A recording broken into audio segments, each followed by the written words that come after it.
देखिए, लोकतंत्र के अंदर जब कोई सरकार कोई काम नहीं करती है, जनता विरोधी काम करती है, समाज को तोड़ने का काम करती है, जब नफरत फैलाती है, हिंदू मुसलमान करती है, जाट नॉन जाट करती है, तो निश्चित तौर से वो पार्टी का सफाया हो जाता है। हरियाणा के अंदर भारतीय जनता पार्टी के उम्मीदवारों की जमानतें नहीं मिलेंगी।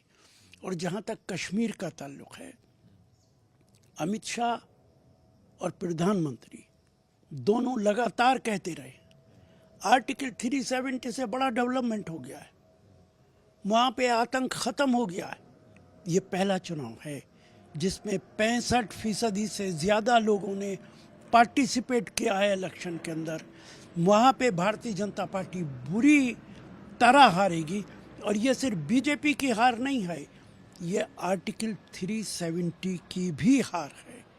आपने जिस तरह 370 ख़त्म किया, हम 370 ख़त्म करने के खिलाफ नहीं हैं, लेकिन आपने 8 लाख फौज लगा दी, आपने सारे नेताओं को जेल में डाल दिया। हद ये है, वो मुख्यमंत्री जिसके साथ मिलकर आपने सरकार बनाई, महबूबा मुफ्ती, उसको भी आपने जेल के अंदर डाल दिया।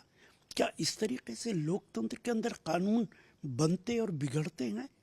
तो कश्मीर के अंदर जो कुछ हो रहा है, आज हर तीसरे दिन खबर आ जाती है कि हमारे फौजी शहीद हो रहे हैं। सही बात तो यह है कि भारतीय जनता पार्टी को अब कोई हक नहीं है सत्ता में रहने का। देखिए एग्जिट पोल पे हमें कोई भरोसा नहीं है। एग्जिट पोल जो आ रहा है बहुत अच्छी बात है, हम उनकी इज्जत करते हैं, उनकी मेहनत, उनकी कोशिश। लेकिन पार्लियामेंट में भी तो एग्जिट पोल आया था, हर चैनल 400 सीटें दिखा रहा था, नतीजा क्या निकला? इसलिए एग्जिट पोल पे हमें भरोसा नहीं, हमें भरोसा अपनी कोशिश, अपनी विचार, अपनी जनता पर भरोसा है। और जहाँ तक आप ईवीएम की बात कर रहे हैं, मेरा तो ईवीएम पर कभी भरोसा नहीं रहा है।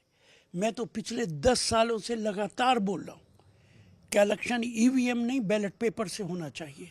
और आज आपने देखा लबनान के अंदर पेजर के जरिए सैकड़ों लोगों को मार दिया गया। हजारों किलोमीटर दूर से इसराइल के अंदर बैठ के लबनान में लोगों को मार दिया पेजर के जरिए, वॉकी टॉकी के जरिए। तो ईवीएम की क्या सच्चाई रह गई? ईवीएम की क्या औकात रह गई?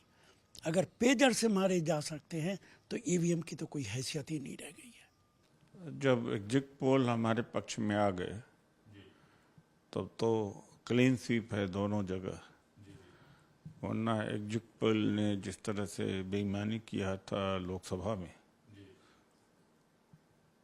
तो अगर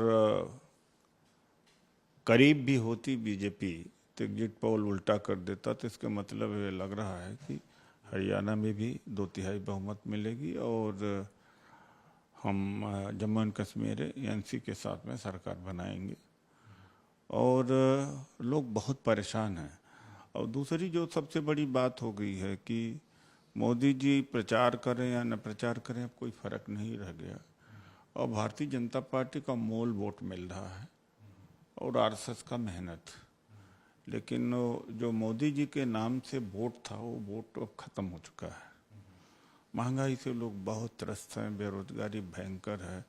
किस तरह से अग्निवीर के मामले में झूठ बोला इन्होंने कि अग्निवीर को पेंशन मिलेगी, तब अग्निवीर ही क्यों बोलते हैं? जो रेगुलर सेना में भर्ती हो रहे हैं उस तरह से कर दीजिए। तो लोग बहुत नाराज हैं और हरियाणा में खास तौर से किसान भी बहुत नाराज थे। गनीमत है कि इस बार किसानों ने उतना ज़्यादा आक्रामकता नहीं दिखाई, वरना गांव में नहीं घुसने देते थे लोकसभा चुनाव में। फिर भी किसानों ने जम के वोट दिया। और भारतीय जनता पार्टी का जो जनाधार है शहरों में, वहाँ वोट कम पड़े हैं। तो इसके मतलब ये लगता है कि अच्छा खासा घाटा होने वाला है बीजेपी को। एक तो जनता मोदी जी के झूठ से परेशान हो चुकी है और कुछ तो प्रचार में मदद किया है कंगना रनौत ने भी कि 3 कृषि कानून फिर से लाए जाएंगे, किसान बलात्कारी हैं, तो ये भी बोला। और फिर हमारे राहुल गांधी जी की जो छवि है, और जो जो आम जनता की आवाज़ जो बने हैं उसका हमें बहुत लाभ मिला।